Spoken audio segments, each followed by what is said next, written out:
नमस्कार दोस्तों, अभी जीएस क्लासेस में आप सभी का पुनः स्वागत है। कैसे हैं आप लोग? उम्मीद करते हैं बहुत ही अच्छे होंगे और आप लोगों का जो है प्रिपरेशन बहुत ही अच्छी तरीके से चल रहा होगा। देखिए, जीतने का मजा तभी आता है जब पूरी दुनिया जो है आपको हारने का कयास लगा के बैठी हो। तो अपनी मंजिल और अपनी सफलता को जो है अपने आप में जो है समोए रखें, अपने आप में जो है उसको समेट के रखें और वक्त आएगा तब जो है उसका जवाब जो है आप लोग जो है अपने कर्म से, अपने मेहनत से दीजिए। अभी आपको किसी को बोलने की जरूरत नहीं है। जो लोग आपके हारने का इंतजार कर रहे हैं उन लोगों को जो है मुंह तोड़ जवाब दीजिए अपने जीत से। आज की क्लास में हम लोग हिस्ट्री पढ़ेंगे और हिस्ट्री में जो है पहले हम लोग जो है हिस्ट्री का जो है क्लासिफिकेशन करने वाले हैं, किस प्रकार से हिस्ट्री को आखिर पढ़ाया जाता है। क्योंकि इतिहास जो सभी कोई पढ़ लेते हैं लेकिन उनको समझ में नहीं आता है कि आखिर क्या चीज को पहले पढ़ना चाहिए, क्या चीज को बाद में पढ़ना चाहिए। ये जरूरी है क्योंकि इतिहास का जब हम परिभाषा देखेंगे, डेफिनेशन देखेंगे, तो उसमें जो है आपको इतिहास कैसे पढ़ना है उसकी जानकारी आपको उसकी परिभाषा में देखने को मिलेगी। तो चलिए, आज की क्लास हम आपसे उम्मीद करते हैं कि बहुत ही अच्छी तरीके से जो है आपको पढ़ाया जाएगा और आपको बहुत ही पसंद आने वाला है आज की क्लास। क्योंकि इतिहास जो है ना, इतिहास मतलब जो है जो पास्ट में बीत गए चीज, उसका एक स्टोरी के माध्यम से जो है हम लोग पढ़ने वाले हैं। और आपको पता है कोई भी स्टोरी हो आपको अच्छा लगता ही लगता है, क्योंकि स्टोरी आज तक ना किसी को खराब लगा है और ना किसी को खराब लगेगा। सभी को स्टोरी अच्छा लगता है, इसलिए स्टोरी को जो है बहुत ही अच्छी तरीके से हम लोग पढ़ने वाले हैं। तो देखिए, सबसे पहले देखेंगे इतिहास। आखिर इतिहास होता क्या है? कभी कभी आपके दिमाग में आता होगा कि इतिहास का डेफिनेशन क्या है। बच्चे लोगों को जो है जब सेकेंड थर्ड स्टैंडर्ड में जाते हैं तब बच्चे लोगों को जो है हिस्ट्री का जो है डेफिनेशन सिखाया जाता है, पढ़ाया जाता है। तो वहां पर जो उनको जानकारी मिलती है, लेकिन उतना समझ नहीं रहता है कि वो उस चीज को सोच सके। लेकिन आप लोग जो है इस उम्र में आ चुके हैं कि किसी भी चीज को आप जो है सोच सकते हैं। तो देखिए, इतिहास आखिर कहते हैं किसको है? तो देखिए, होता क्या है कि पास्ट में जो भी चीज बीत गया है, जो भी घटना घट चुकी है, उन घटनाओं को क्रमबद्ध तरीके से जिस सब्जेक्ट में पढ़ा जाता है, जिस सिलेबस के तहत पढ़ा जाता है, उसको हम लोग इतिहास कहते हैं। तो इतिहास विज्ञान की वैसी शाखा है, गौर करिएगा, इतिहास विज्ञान की वैसी शाखा है जिसमें पास्ट के, या कह सकते हैं कि जो चीज बीत गया है, जो चीज गुजर गया है, तो पास्ट की घटनाओं को क्रमबद्ध तरीके से पढ़ा जाता है, उसको हम लोग इतिहास कहते हैं। तो जिस प्रकार से घटना घटी है उसी प्रकार से जो है उसको पढ़ा जाएगा। जैसे बच्चे जब जन्म लेते हैं, फिर बड़े होते हैं, फिर आगे चलकर जो है वो अपने लाइफ में कुछ अचीव करते हैं, उसके बाद शादी विवाह होता है, फिर उनके बच्चे होते हैं, फिर वो बूढ़े होते हैं ना। तो जब किसी के लाइफ के बारे में जब हमको बताना होता है तो हम उसके लाइफ के शुरुआती दिनों से स्टार्ट करते हैं। ये नहीं कि पहले बूढ़ा हुआ फिर उसकी शादी हुआ, उल्टा नहीं बताते हैं। तब क्या होता है कि जब हम सीधे तरीके से जब बोलते हैं तब आपको समझ में आता है पूरी तरीके से। उसी प्रकार से इतिहास को, जो चीज पहले घट गई उसको पहले बताना है, जो बाद में घटना घटी है उसको बाद में बताना है। तो इस प्रकार से आपको समझ में आ जाएगी। तो इसका आप डेफिनेशन लिखिए। इतिहास, इतिहास के अंतर्गत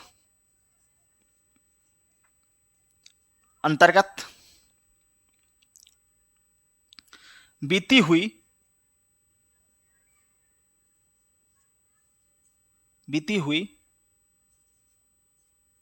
घटनाओं का क्रमबद्ध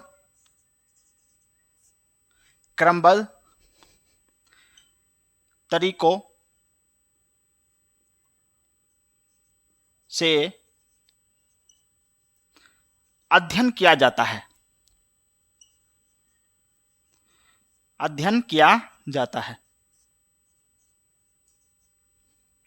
तो इतिहास के अंदर जो है बीती हुई घटनाओं का जो है क्रमबद्ध तरीका से जो है उसका अध्ययन हम लोग करते हैं। ये तो हुई डेफिनेशन की बात। अब हम देखेंगे इतिहास को आखिर हमको पढ़ना कैसे है। मेन चीज यही है कि इतिहास को किसी प्रकार से पढ़ा जाए। तो इसलिए जो है उसको हम लोग क्या करेंगे, बंटवारा करेंगे, क्लासिफिकेशन करेंगे। जब हम लोग किसी बड़े से टॉपिक को या बड़े से चीजों को जो है छोटे छोटे टुकड़ों में जब हम पढ़ते हैं तो हमको वो आसान लगने लगता है। तो इसी प्रकार से जो है हम इतिहास को जो है क्रमबद्ध तरीके से हम लोग जो है बांटने का प्रयास करेंगे ताकि हमको जो है पढ़ने में और आसानी हो जाए। तो इस डेफिनेशन को आप लोग नोट करिए। इतिहास के अंतर्गत बीती हुई घटनाओं का क्रमबद्ध तरीके से जो है अध्ययन किया जाता है, इसी को हम लोग क्या कहते हैं, इतिहास कहते हैं। तो क्लासिफिकेशन आप देखना है, आप लोगों को क्लासिफिकेशन बहुत ही इंपॉर्टेंट है, क्योंकि इतिहास की जितनी भी घटना है सभी को अगर एक साथ अगर पढ़ेंगे तो वो खिचड़ी हो जाएगा। आपको पता है खिचड़ी खाने में इंटरेस्टिंग लगता है, लेकिन उतना अच्छा दिखने में नहीं लगता है जितना चावल दाल सब्जी आप लोग अलग अलग करके जब बना के और खाते हैं, परोसते हैं थाली में, आपको देखने में अट्रैक्टिव लगता है, लेकिन खिचड़ी उतना अट्रैक्टिव नहीं लगता है। तो जब इतिहास के क्वेश्चन को आप जब लिखिएगा, जब आप पीसीएस का मेंस दीजिएगा या यूपीएससी का मेंस दीजिएगा, तो उसमें आपको लिखने के लिए क्वेश्चन मिलता है, तो वहाँ पर खिचड़ी बनाकर आप नहीं लिख सकते हैं। वहाँ पर क्या होता है, टॉपिक बनाकर और सेपरेट सेपरेट जो है पॉइंट आपको लिखना होता है, ताकि एग्जामिनर को समझ में आए, जो आपका कॉपी चेक करेंगे उनको समझ में आए कि आखिर बच्चा लिखा क्या है, और उनको क्लियरिटी होनी चाहिए, तब आपको जो है मार्क्स मिलेगा। तो चलिए हम बात करते हैं, इतिहास का क्लासिफिकेशन करते हैं। देखिए, इतिहास को जो है मुख्य रूप से जो है 3 भागों में बांटा जाता है। अब 3 भाग कौन सा है, तो पहला भाग है जिसको बोलते हैं प्राग ऐतिहासिक काल। प्राग ऐतिहासिक काल। दूसरा जो भाग है उसको बोलते हैं आद्य ऐतिहासिक।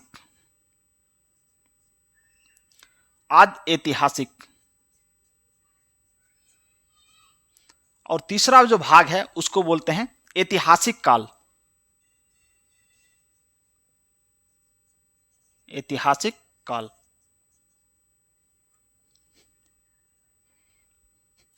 अब देखिए, प्राग ऐतिहासिक काल जो होता है इसको बोलते हैं हम लोग प्री हिस्टोरिकल एज।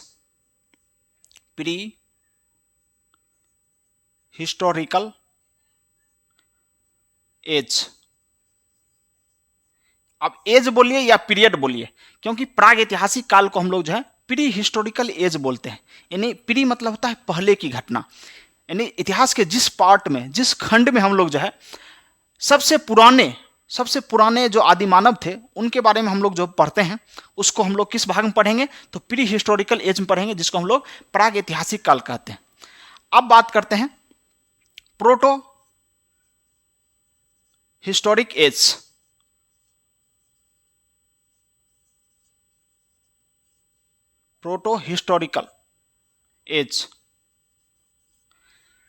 और यहां पर आपको देखने को मिलेगा हिस्टोरिकल एज।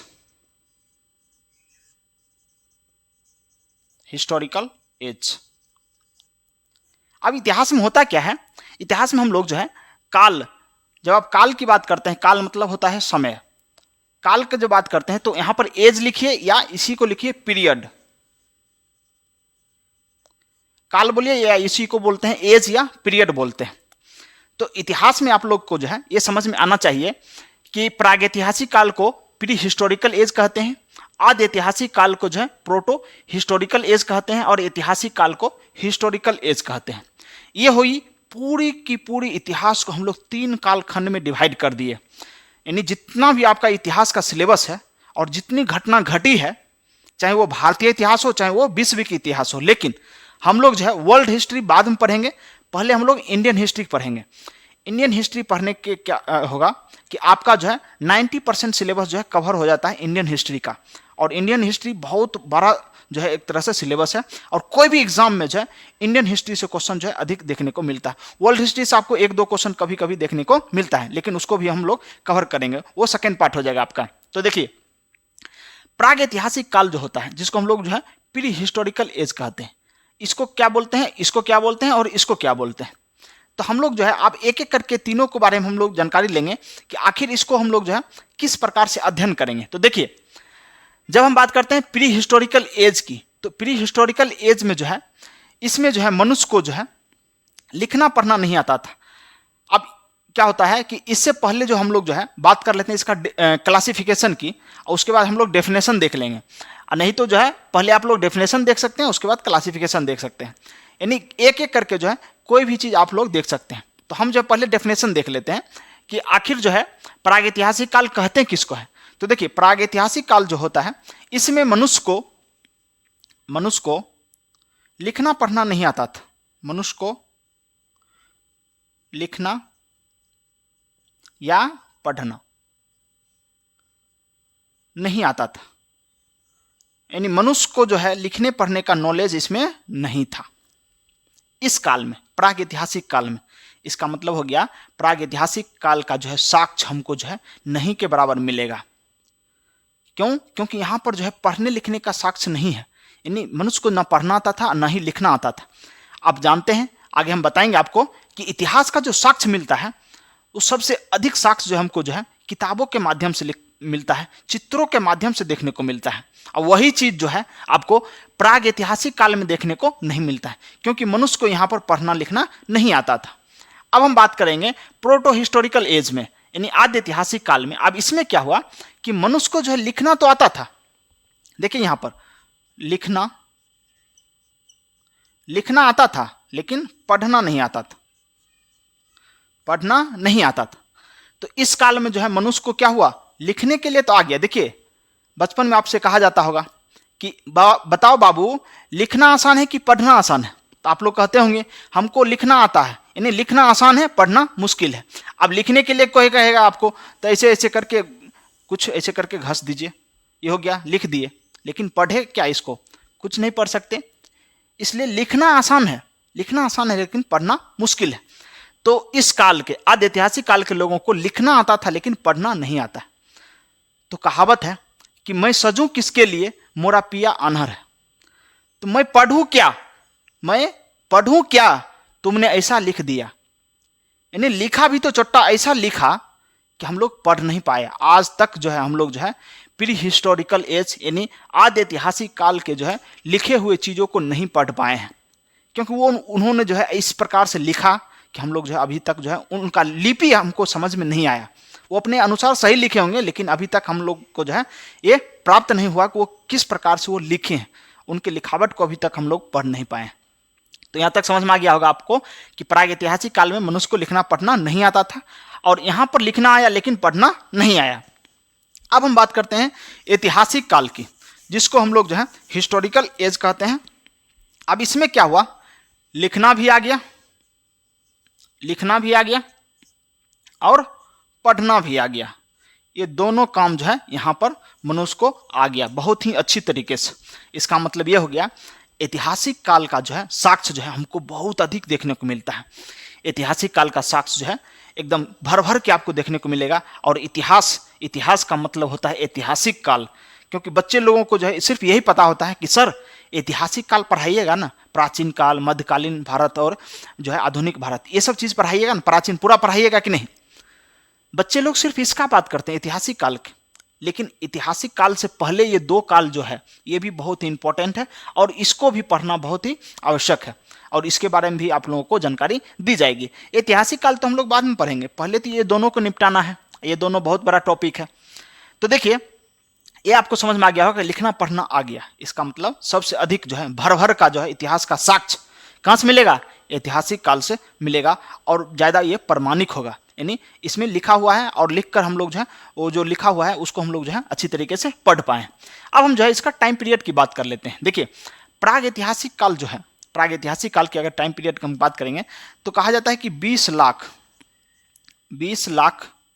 से लेकर 20 लाख से अगर यहाँ पर हम शुरू कर देते हैं तो 20 लाख से लेकर जो है 4000 या कह सकते हैं कि 2500 BC, 20 लाख वर्ष पूर्व से लेकर जो है 2500 वर्ष पूर्व तक जो है ये आपको प्रागैतिहासिक काल देखने को मिलता है।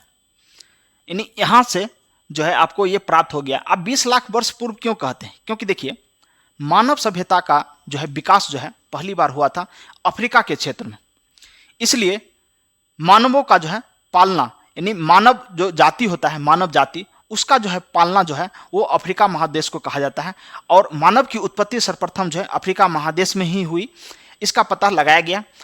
तो उससे अंदाजा लगाया गया कि प्रागैतिहासिक काल का जो टाइम पीरियड है, मनुष्य जो जीवित था प्रागैतिहासिक काल में वो 20 लाख, अब 20 लाख से भी पहले मान सकते हैं, कोई 25 लाख दे दिया, कोई 30 लाख दे दिया, तो वहाँ पर लड़ाई झगड़ा आपको नहीं करना है, क्योंकि ये अप्रॉक्स है आपको 20 लाख वर्ष से लेकर जो है 2500 ईसा पूर्व, यानी जिसको हम लोग BC कहते हैं, बिफोर क्राइस्ट कहते हैं। BC का मतलब देखिए अब बीसी के लिए आप देखिए, बीसी जो शब्द है, बीसी इसी को बोलते हैं बिफोर क्राइस्ट बोलते हैं। अब बिफोर क्राइस्ट, अब क्या हुआ, ईसा मसीह के जन्म से पूर्व की ये बात है, बीसी इसको बोलते हैं। जैसे अभी जो है 2000 जो है आपको 24 देखने को मिलता है, तो जब 1 ईस्वी हुआ होगा, 1 से पहले जो है माइनस में जब जा रहा है तो उसको बोलते हैं 1 ईसा पूर्व, 2 ईसा पूर्व, 3 ईसा पूर्व, 4 ईसा पूर्व। जिस प्रकार से आप नंबर सिस्टम मैथमेटिक्स में पढ़ते हैं, नंबर सिस्टम, बीच में होता है 0 और 0 के राइट साइड में होता है पॉजिटिव नंबर और 0 के लेफ्ट साइड में होता है नेगेटिव नंबर। उसी प्रकार से जो है जब हम ईयर की बात करते हैं तो ईसा मसीह का जन्म वैसे माना जाता है कि 4 ईस्वी पूर्व में हुआ था, लेकिन जो है 1 ईस्वी को जो है हम लोग जो है बीच का लाइन मान लिए और 1 ईस्वी से पूर्व और 1 ईस्वी से जो है आगे की ओर जो है हम लोग जो है पॉजिटिव और नेगेटिव इसको मान लिए। तो क्या हुआ, ईसा मसीह के जन्म से पूर्व की जो घटना घटी है उसको हम लोग जो है बीसी में मानते हैं, या इसी को बोलते हैं ईसा पूर्व, या यहाँ पर जो लिखा हुआ है 2500 ईसा पूर्व, इसको बोलेंगे बीसी। अब हुआ क्या, ये ईसा मसीह के नाम पर है, तो क्या हुआ, बहुत सारे धर्म के लोगों ने जो है इसका विरोध किया। क्यों? क्योंकि ईसाई धर्म के नाम पर ये जो है दिया गया है। इसलिए इतिहासकारों ने जो है इसका एक अलग जो है एक नया वर्जन निकाला है जिसको बोलते हैं बीसीई। अब जो है बीसी के जगह के आप देखिएगा बहुत सारा अब किताब में एनसीईआरटी में भी आप जो है देखने को मिलता है बीसीई। बीसीई का मतलब होता है before common era, before common era, यानी जो अभी कॉमन ईरा जो चल रहा है वर्तमान में उससे पहले की बात है, यानी प्राचीन काल की बात है। कह सकते हैं कि जो ईसा मसीह का जन्म था उससे पूर्व की बात है। तो इसी को जो है यहाँ पर लिखा गया है बीसीई, बिफोर कॉमन ईरा, इसका मतलब होता है ईसा पूर्व। ये आप लोग नोट करिए। और एक साथ और आएगा एडी। एडी को बोलते हैं ईसवी सन, या इसको ईसवी बोलते हैं, इसको एनो डोमिनी बोलते हैं, एनो डोमिनी। एडी का मतलब होता है ईसवी सन। ईसवी सन को हम लोग एडी कहते हैं और एडी को एनो डोमिनी कहा जाता है। तो ये 2-3 वर्ड जो है आपको जो है ये समझ में आना चाहिए, क्योंकि ये बार बार इतिहास में जो है यूज होता है। अगर आपको जो है सही तरीके से इतिहास को समझना है तो इतिहास का टर्मोलॉजी को जो आपको समझना आना चाहिए, क्योंकि जो जो टर्म इसमें आएगा उसका भी आपको समझ में आना चाहिए। देखिए, तो बीसी समझ में आ गया होगा, एडी समझ में आ गया होगा और बीसी समझ में आ गया। तो इसका जब हम क्लासिफिकेशन करते हैं तो 20 लाख से जो है आपको जो है 2500 बीसी, ये पूरा प्राग ऐतिहासिक काल की हम बात की है। ये तीनों को आप नोट करिए, इसको हम इरेज करते हैं, फिर हम देखेंगे आगे की ओर इसका टाइमलाइन देखते हैं कि प्राग ऐतिहासिक काल में आखिर कौन कौन सी घटना का हम लोग जिक्र करते हैं। तो देखिए, ये पूरा तो हो गया 20 लाख, यहां पर हम लिख देते हैं ऊपर में 20 लाख से लेकर 2500 बीसी, ये हो गया। अब वहां पर लिख दिए तो यहां पर हम इरेज कर सकते हैं ताकि हम जो है आगे इसको हम फर्दर क्लासिफाइड कर सकें। देखिए, अब ये प्रागैतिहासिक काल जो है बहुत लंबा है, बहुत बड़ा है। अब इसको जो है आसानी से पढ़ने के लिए छोटे छोटे 3 टुकड़ा बनाया गया ताकि आप लोग जो है बहुत ही अच्छी तरीके से उसको पढ़ पाएं। तो पहला जो टुकड़ा है इसका, उसको हम लोग बोलते हैं पूरा पाषाण काल, पूरा पाषाण काल। दूसरा जो होता है मध्य पाषाण काल।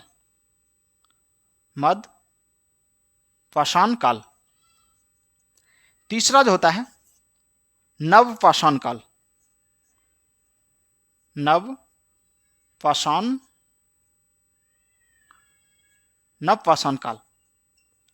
अब देखिए, पूरा पाषाण काल को जो है हम लोग जो है पेलियोलिथिक एज कहते हैं, पूरा पाषाण काल को, क्योंकि अंग्रेजी आपको इंग्लिश जो वर्ड है इसको आपको समझ में आना चाहिए। क्योंकि एग्जाम में कभी कभी क्या है कि आपको पूरा पाषाण काल नहीं देकर वहां पर आपको जो है पेलियोलिथिक एज दे देगा, मेसोलिथिक एज दे देगा, नियोलिथिक एज दे देगा, तो आपको समझ में आना चाहिए। तो पूरा पाषाण को बोलते हैं पेलियोलिथिक एज, मध्य पाषाण को बोलते हैं मेसोलिथिक एज और नव पाषाण को बोलते हैं नियोलिथिक एज। अब इन तीनों के बारे में जो है अलग अलग हम जो है पढ़ने वाले हैं, और ये कब पढ़ेंगे, जब हम लोग जो है ऐतिहासिक जो साक्ष्य है उसको पढ़ लेंगे, उसके बाद जो हम लोग ये टॉपिक स्टार्ट करेंगे। अभी तो ये झांकी है, पूरा इतिहास अभी बाकी है। देखिए, तो पूरा पाषाण काल का जो टाइम पीरियड होगा तो 20 लाख से स्टार्ट कर लेंगे। 20 लाख से लगभग जो है 10,000 BC, यानी 20 लाख से लेकर 10,000 BC तक की जो घटना होती है उसको हम लोग जो है पूरा पाषाण काल के अंदर हम लोग पढ़ते हैं, कवर करते हैं। यानी इतना देखिए समय जो है 20 लाख से लेकर जो है 10,000 ईस्वी तक की घटना को हम लोग जो है किस में पढ़ेंगे, तो पूरा पाषाण काल में हम लोग इसको पढ़ने वाले हैं। अब हम बात करते हैं मध्य पाषाण काल। तो मध्य पाषाण काल की जब हम बात करते हैं, आप देखिए यहाँ पर लड़िएगा नहीं, ये नहीं कि सर उस किताब में ये लिखा है, इस किताब में ये लिखा है। तो यहाँ देखिए अप्रोक्स हम बताएं, कहीं पर आपको 9,000 देखने को मिलेगा, कहीं पर आपको 8,000 देखने को मिलेगा, कहीं पर आपको 11,000 देखने को मिलेगा। तो इसके लिए लड़ाई झगड़ा नहीं करना है, क्योंकि आपको पहले ही बता दिए कि इस काल के मनुष्य को जो है लिखना पढ़ना नहीं आता था। अब लिखना पढ़ना नहीं आएगा, इतिहास का साक्ष्य सही से नहीं प्राप्त होगा, क्योंकि जहाँ पर लिखा हुआ चीज़ है ना उसको पढ़ लेते हैं तो हमको पूरी तरीके से नॉलेज आ जाता है, समझ में आ जाता है। यहाँ पर क्या है, अंदाजा लगाया गया और कार्बन डेटिंग जो विधि होती है उसके माध्यम से पता लगाया गया कि अगर कोई वस्तु मिला है तो वस्तु कितना दिन पुराना है, उससे हम लोग अंदाजा लगाकर जो है इसकी हम लोग बात करते हैं। अब हम बात करते हैं कि 10,000 BC से 10,000 BC से लगभग अगर हम जब बात कर लेते हैं तो इसको हम लोग बोल देंगे 4,000 BC तक। 10,000 से लेकर 4,000 BC तक की घटना को हम लोग जो है मध्य पाषाण काल में हम लोग पढ़ने वाले हैं, और बहुत ही अच्छी तरीके से जो हम लोग पढ़ेंगे। आप लोग गौर करके और इसको एक एक करके सभी पॉइंट को आप लोग नोट करिए। अब हम बात करते हैं नव पाषाण काल की जब हम बात करते हैं तो 4K यानी 4,000 BC से 2500 BC तक की जो भी घटना होगा वो हम लोग इसमें कवर करने वाले हैं। बहुत ही बढ़िया से जो है आप लोग इसको नोट करिए। पूरा पाषाण काल, मध्य पाषाण काल और नव पाषाण काल, ये तीनों को जो हम लोग लिख लिए हैं। इसका काल कब से है, 20 लाख से 10,000, 10,000 से 4,000 और 4,000 से 2500 BC तक की घटना को हम लोग कवर करेंगे। तो इस प्रकार से आप लोग देख लिए कि प्रागैतिहासिक काल का क्लासिफिकेशन किस प्रकार से होगा। पहले हम लोग क्या किए, इतिहास को 3 भागों में बांटे। पहले भाग को हम लोग प्रागैतिहासिक काल, दूसरे भाग को आदिऐतिहासिक काल, तीसरे भाग को हम लोग ऐतिहासिक काल कहते हैं। अब उसके बाद जो है जब हम प्रागैतिहासिक काल की चर्चा किए तो सबसे पहले हम इसका टाइम पीरियड देख लिए, 20 लाख से 25,000 BC तक, ये लगभग है, याद रखिएगा। अब जो है प्रागैतिहासिक काल बहुत बड़ा काल है, इसलिए इसको आसानी से पढ़ने के लिए जो है हम लोग इसको 3 भागों में बांट दिए। पहला को बोल दिए पूरा पाषाण काल, दूसरा को बोले मध्य पाषाण काल, तीसरा को बोले नव पाषाण काल। तो ये तो हो गया क्लासिफिकेशन। अभी इसके बारे में हम पढ़ेंगे नहीं, क्योंकि एक एक करके तीनों के बारे में हमको पढ़ना है आगे, जब हम इस सभी के बारे में चर्चा कर लेंगे उसके बाद। देखिए, अब हम बात करते हैं आदि ऐतिहासिक काल की। आदि ऐतिहासिक काल की जो घटना है इसका जो टाइम पीरियड होता है यहाँ पर हम लोग लिख देते हैं 2500 से स्टार्ट होता है, 2500 BC से स्टार्ट होकर और ये चलता है 600 BC तक। 2500 BC से लेकर जो है 600 BC तक की जो घटना होती है उसको हम लोग जो है किसमें पढ़ते हैं, आदि ऐतिहासिक काल में। और आपको पता है आदि ऐतिहासिक काल में लिखना आता था लेकिन पढ़ना नहीं आता था। तो अब हम बात करेंगे इसको हम आसानी से पढ़ने के लिए किस प्रकार से क्लासिफाइड करते हैं। तो इसको जो है मुख्य रूप से 2 भागों में बांटा जाता है। यहाँ पर जो है पहला जो भाग हो जाएगा इसको हम लोग बोलते हैं सिंधु घाटी सभ्यता।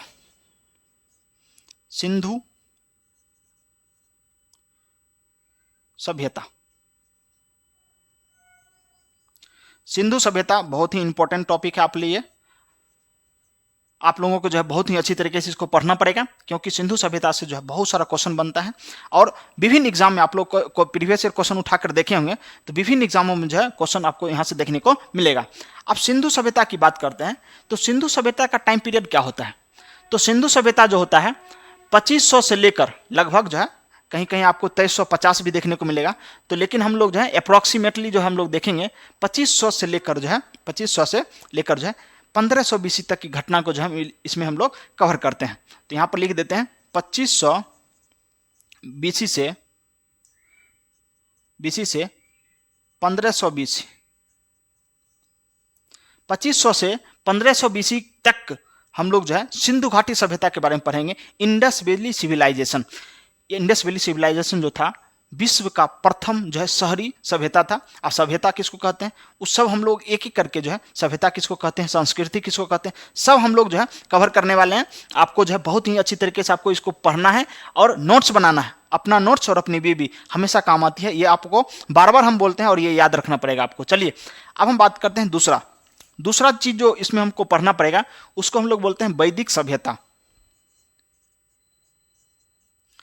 वैदिक सभ्यता, वैदिक सभ्यता जो होता है इसका अगर हम टाइम पीरियड देखना चाहेंगे तो 1500 से लेकर 600 बीसी, 1500 बीसी से 600 बीसी, 1500 बीसी से 600 बीसी तक की घटना जो होती है इसको हम लोग जो है वैदिक सभ्यता में कवर करते हैं। अब देखिए वैदिक सभ्यता को 2 भागों में बांटेंगे। जब हम वैदिक सभ्यता पढ़ेंगे उसको हम लोग 2 भागों में बांटेंगे। एक को बोलेंगे रिंग वैदिक काल और दूसरा को बोलेंगे उत्तर वैदिक काल। तो वैदिक सभ्यता पूरी तरीके से जो हम लोग जब पढ़ने वाले हैं तो वहाँ पर हम 2 भाग बांट देंगे। तो जो वैदिक काल होगा उसको हम जब पहला भाग पढ़ेंगे जिसको हम लोग रिंग वैदिक काल कहेंगे, तो रिंग वैदिक काल में 1500 से लेकर 1000 बीसी, 1500 से 1000 बीसी तक की घटना को जो है रिंग वैदिक काल में पढ़ेंगे और 1000 से 600 बीसी तक की घटना को जो है उत्तर वैदिक काल में हम लोग पढ़ेंगे। तो वहाँ पर जो है आपको जानकारी दे दिया जाएगा। और यहाँ पर आप जो है ये 2 आप लोग देख लिए, पहला है सिंधु घाटी सभ्यता और दूसरा है वैदिक सभ्यता। अब क्वेश्चन कैसे पूछा जाता है सुनिए। क्वेश्चन आपसे पूछेगा सिंधु सभ्यता इतिहास के किस कालखंड में पढ़ा जाता है, या सिंधु सभ्यता किसके अंतर्गत आता है। ऑप्शन रहेगा आपका प्रागैतिहासिक काल, आद्य ऐतिहासिक काल और ऐतिहासिक काल, और चौथा ऑप्शन रहेगा इनमें से कोई नहीं, या दे देगा इनमें से सभी। तब आपको आंसर क्या लगाना है, क्योंकि आपको यहां पता चल गया सिंधु घाटी सभ्यता जो है आद्य ऐतिहासिक काल के अंतर्गत आता है। इसका मतलब यह हो गया सिंधु भाषी यानी सिंधु सभ्यता के लोगों को लिखना आता था लेकिन पढ़ना नहीं आता था। इतना भी आप कॉमन सेंस दिमाग लगा सकते हैं कि सिंधु सभ्यता के जो लोग थे उनको जो है लिखना आता था लेकिन पढ़ना नहीं आता था, या वो लोग जो लिख के गए हम लोग पढ़ नहीं पाए। वो लोग जो भी लिख के गए ना अभी तक हम उनके लिखावट को पढ़ नहीं पाए। अब हम बात करेंगे ऐतिहासिक काल। तो यहाँ पर जो है स्पेस कम लग रहा है, हम चाहेंगे अब इसको हम इरेज करें, थोड़ा सा स्पेस बनाएं ताकि यहाँ पर जो है ऐतिहासिक काल की घटना के हम लोग जिक्र कर सकें। तो आप लोग क्या करिए स्क्रीनशॉट लीजिए, और नहीं तो जो है वीडियो को पॉज करके आप इसका नोट्स बनाइए और आगे हम लोग फिर हम बढ़ेंगे। तो हम साइड हो जाते हैं, आप जो है स्क्रीनशॉट ले सकते हैं। अब हम बात करेंगे कि ऐतिहासिक काल जो होता है बहुत ही इंपॉर्टेंट, इन सभी में सबसे इंपॉर्टेंट आपका ऐतिहासिक काल है। और ऐतिहासिक काल पढ़ लिए इसका मतलब जो है एग्जाम का 60% जो है आप हिस्सा कवर कर सकते हैं। इतना जो है बहुत ही महत्वपूर्ण है। इन सभी में सबसे महत्वपूर्ण कौन है, ऐतिहासिक काल। अब देखिए एक व्यक्ति था जिसका नाम था सेलेरियस। सेलेरियस ने कहा कि जो ऐतिहासिक काल है ना उस ऐतिहासिक काल को जो है हम लोग जो है 3 भागों में बांटकर अगर हम पढ़ेंगे तो बहुत अच्छी तरीके से उसको हम लोग पढ़ पाएंगे। और तीनों भागों के क्या कहा कि प्राचीन, मध्यकालीन और आधुनिक, ये 3 भागों में बांटने को कहा। किसने, सेलेरियस। ये जो है एक तरह से अपना जो है मत दिया, लोगों को बताया कि अगर इस प्रकार से इतिहास को बांटकर अगर पढ़िएगा तब आपको जो है बहुत ही अच्छी तरीके से समझ में आने वाला है। तो इसके अनुसार जो है सेलेरियस के अनुसार जो है ऐतिहासिक काल को हम लोग जो है कितने भागों में बांटेंगे, 3 भागों में बांटेंगे। और खास करके ऐतिहासिक काल जो है हम भारतीय इतिहास की चर्चा करेंगे, यानी भारत में जो भी ऐतिहासिक घटना घटी है उसके बारे में हम लोग जिक्र करने वाले हैं। तो पहला जो होता है प्राचीन भारतीय इतिहास या प्राचीन काल, प्राचीन भारत लिख देते हैं। क्यों, क्योंकि भारत के बारे में हम लोग पढ़ना है। तो भारतीय इतिहास को 3 भागों में किसने बांटने को कहा, तो सेलेरियस ने अपना मत दिया और हम लोगों ने उसको स्वीकार किया। मान लिया कि चलो ठीक है ऐसे ही बांट के हम लोग पढ़ेंगे। तो प्राचीन भारत जो है हम लोग पढ़ेंगे, वो जो पढ़ेंगे 600 बीसी से लेकर 712 ईस्वी तक, 600 बीसी से लेकर 712 ईस्वी तक की घटना को हम लोग जो है प्राचीन भारतीय इतिहास में हम लोग जो है इसको पढ़ने वाले हैं। अब हम बात कर रहे हैं मध्यकालीन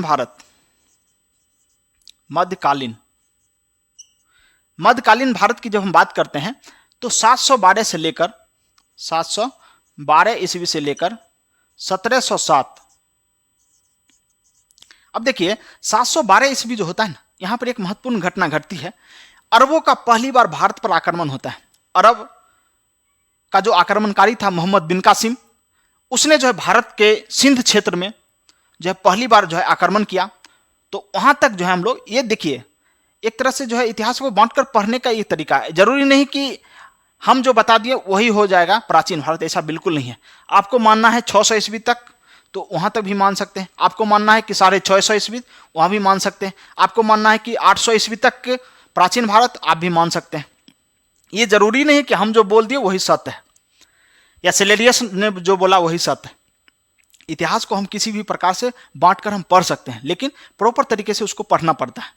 तो अमूमन जो है बहुत सारी किताबों में आप लोग देखे होंगे, अमूमन जो है इसी प्रकार से डिवीजन किया जाता है कि प्राचीन भारत के इतिहास को जो है 600 बीसी से लेकर 712 ईस्वी तक जो है घटना को जो है इसमें कवर किया जाता है। मध्यकालीन भारत की जो हम बात करते हैं तो 712 से लेकर 1707। 1707 में क्या होता है, औरंगजेब की मृत्यु हो जाती है। जब आप मुगल काल पढ़िएगा तो वहां पर आपको बताया जाएगा कि 1707 ईस्वी में औरंगजेब की मृत्यु होती है, और औरंगजेब के मरने के पश्चात मुगल काल जो है पतन की ओर प्रारंभ हो जाता है, और उसके बाद आता है उत्तर मुगल काल। तो औरंगजेब जो होता है वहां तक जो टाइम पीरियड होता है उसी को हम लोग जो है मध्यकालीन भारतीय इतिहास मान लेते हैं, और उसके बाद जो है आधुनिक भारत का इतिहास हो जाता है, और वहां से जो है अंग्रेजों का दबदबा जो है भारत में बढ़ने लगता है, क्योंकि मुगल कमजोर हो गया। मुगल कमजोर, जैसे ही मुगल कमजोर हुआ, औरंगजेब की मृत्यु होती है, उसके बाद जो है अंग्रेज जो है हावी हो जाता है भारत पर, और वहां से अंग्रेजों का जो है बोलबाला स्टार्ट हो जाता है। आगे हम बात करिए आधुनिक भारत, बहुत ही इंपॉर्टेंट। आधुनिक भारत का इतिहास। अब आधुनिक भारत का इतिहास जो है 1707 से स्टार्ट करते हैं और ये अभी तक चलता है। अब तक मतलब जो होता है अभी वर्तमान में जो भी ऐतिहासिक घटना चल रही है उसको हम लोग जो है समकालीन विश्व में हम लोग इसको कवर कर सकते हैं। समकालीन विश्व। देखिए समकालीन विश्व की जब हम चर्चा करते हैं, ये पॉलिटी में भी आपको पढ़ाया जाएगा, जो पॉलिटिकल साइंस होता है, राजनीतिक विज्ञान, उसमें भी बताएंगे और इतिहास में बताएंगे, क्योंकि ऐसी ऐसी घटना घटी है। जैसे आपको बात करेंगे प्रथम विश्व युद्ध, द्वितीय विश्व युद्ध, ये तो विश्व इतिहास की घटना हो जाती है। तो यही समकालीन जो विश्व होता है इसी को हम लोग जो है विश्व इतिहास में कवर करेंगे। ये तो हो गया आपका जो है भारतीय इतिहास, प्राचीन भारत, मध्यकालीन भारत और आधुनिक भारत। इसको बोलते हैं एंशिएंट हिस्ट्री। इसको क्या बोलेंगे? प्राचीन भारत को एंशिएंट हिस्ट्री बोलेंगे, और मध्यकालीन भारत को बोलते हैं मेडाइवल हिस्ट्री, और आधुनिक भारत को बोलते हैं मॉडर्न हिस्ट्री। और यहाँ पर इसको जो समकालीन विश्व दिख रहा है कंटेम्पररी वर्ल्ड इसको बोला जाता है। और इसमें जो है जो भी ऐतिहासिक घटना घटी है, प्रथम विश्व युद्ध देख लिए, द्वितीय विश्व युद्ध हो गया, उसके बाद जो है वियतनाम युद्ध, गृह युद्ध जो है वियतनाम में हुआ था, और भी बहुत सारे घटना जो है विश्व इतिहास में देखने को मिला है, उन सभी चीज़ों को जो है इसमें कवर किया जाता है। जैसे यूरोप में राष्ट्रवाद हो गया, और अमेरिका की क्रांति, फ्रांस की क्रांति, उसके बाद जो है पुनर्जागरण, ये सभी चीज़ों जो है आपको विश्व इतिहास में देखने को मिलेगा, और वहाँ भी आपको पढ़ाया जाएगा। तो इस प्रकार से जो है हम लोग जो है बांटकर पूरे इतिहास को पढ़ने वाले हैं। तो आप लोग जो है कमेंट बॉक्स में आप लिखिए कि आज का जो है ऐतिहासिक जो क्लासिफिकेशन है वो किस प्रकार से रहा, और आप लोगों को अच्छा लगा या नहीं लगा, आप कमेंट बॉक्स में जाकर लिख सकते हैं। ये जो क्लासिफिकेशन है आपको अच्छी तरीके से आनी चाहिए। अगर ये समझ में आ गया क्लासिफिकेशन, तब आपको जो इतिहास पढ़ने में बहुत ही आसान लगेगा। क्योंकि इतिहास से मज़ेदार सब्जेक्ट, या कह सकते हैं इतिहास से मज़ेदार कुछ भी है ही नहीं। अगर जिसको इतिहास समझ में या पढ़ने में मन नहीं लगता है, समझिए उसको जो है कोई भी सिलेबस पढ़ने में अच्छा नहीं लगेगा। क्योंकि इतिहास एक घटना है, एक कहानी है। मान लीजिए कि कहानी अगर किसी को पसंद नहीं आता, इसका मतलब जो है उस व्यक्ति को और क्या चीज़ समझ में आएगा। आप इमेजिन कर सकते हैं उस व्यक्ति को या उस स्टूडेंट को और क्या चीज़ समझ में आएगा जिसको इतिहास समझ में नहीं आता। क्योंकि इतिहास सबसे आसान, अगर जितने भी आपको सिलेबस दिया जाता है, मैथ, फिजिक्स, केमिस्ट्री, बायोलॉजी जो भी है, उन सब में हम जानते हैं या हमको ऐसा लगता है कि इतिहास जो है सबसे आसान चीज़ है। लेकिन इसके लिए क्या होना चाहिए? पढ़ाने वाला इंटरेस्टिंग होना चाहिए। जब तक आपको पढ़ाने वाला जो है इंटरेस्टिंग नहीं होगा, क्योंकि ऐतिहासिक घटना जो होता है ना वो बहुत ही अच्छी तरीके से अगर आपको कोई बताता है ना, तब आपको पढ़ने में बहुत इंटरेस्ट लगता है, क्योंकि आप खो जाते हैं। जिस प्रकार से आप सपना में रात को आप सोते होंगे तो अपने मेहरारू के या गर्लफ्रेंड के सपना में आने लगते हैं कि ओ मेरे बाबू सोना, तो इसी प्रकार से इतिहास जब पढ़ाया जाएगा आपको, तो आपको फील होगा कि हम जो है वहीं पर हैं। जैसे आपको सिंधु घाटी सभ्यता पढ़ाएंगे तो आपको ऐसा लगेगा कि हम जो सिंधु घाटी सभ्यता में अभी जो है खो गए हैं, वहीं पर हम लोग चल रहे हैं अभी। बहुत ही अच्छी तरीके से आपको समझ में आने वाला है। तो आज की क्लास आपको कैसा लगा आप जो है कमेंट बॉक्स में लिखिए। अगर अच्छा लगा तो इसको लाइक करिए, अपने दोस्तों में इसको शेयर करिए और अधिक से अधिक लोगों तक जो है वीडियो को पहुंचाइए, ताकि उन लोगों को भी पता चलेगा कि किस प्रकार से इतिहास को जो है पढ़ा जाता है, क्योंकि इतिहास को पढ़ने का तरीका जो है किस प्रकार से होना चाहिए। अपने आप को एक ऐसा बेहतर इंसान बनाइए ताकि महिलाएं आपके साथ सजग, सुरक्षित और सम्मानित महसूस कर सके। आज 26 अप्रैल है और लोकसभा चुनाव 2024 का जो है दूसरा चरण जो है स्टार्ट हो चुका है। जिन जिन क्षेत्रों में, भारत के जिन जिन क्षेत्रों में आज लोकसभा का चुनाव हो रहा है, उन सभी क्षेत्रों के मतदाताओं से हम अपील करना चाहते हैं कि आप लोग अगर पोलिंग बूथ तक पहुंच सकते हैं हर हाल में, तो आप लोग जाकर अपना वोट दीजिए। जो भारत के संविधान ने आपको अधिकार दिया है वोट देने का अधिकार, उस अधिकार का आप उपयोग करिए और अधिक से अधिक जो है मतदाता जो है चुनाव में शामिल होइए और वैसे उम्मीदवार को चुनिए जो आपके और आपके बच्चों के भविष्य के लिए और आपके क्षेत्र के विकास के लिए कार्य करे। उनको आप चुनिए और अपने क्षेत्र के जो है विकास का कार्य को संपन्न करवाइए उन नेताओं के माध्यम से, क्योंकि नेता और मेढक दोनों एक समान होते हैं। मेढक जब बारिश होता है तब बाहर निकलते हैं और नेता लोग वोट के समय ही बाहर निकलते हैं। तो वैसे मेढक और वैसे नेताओं से दूर रहिए। मिलते हैं नेक्स्ट क्लास में। जय हिंद।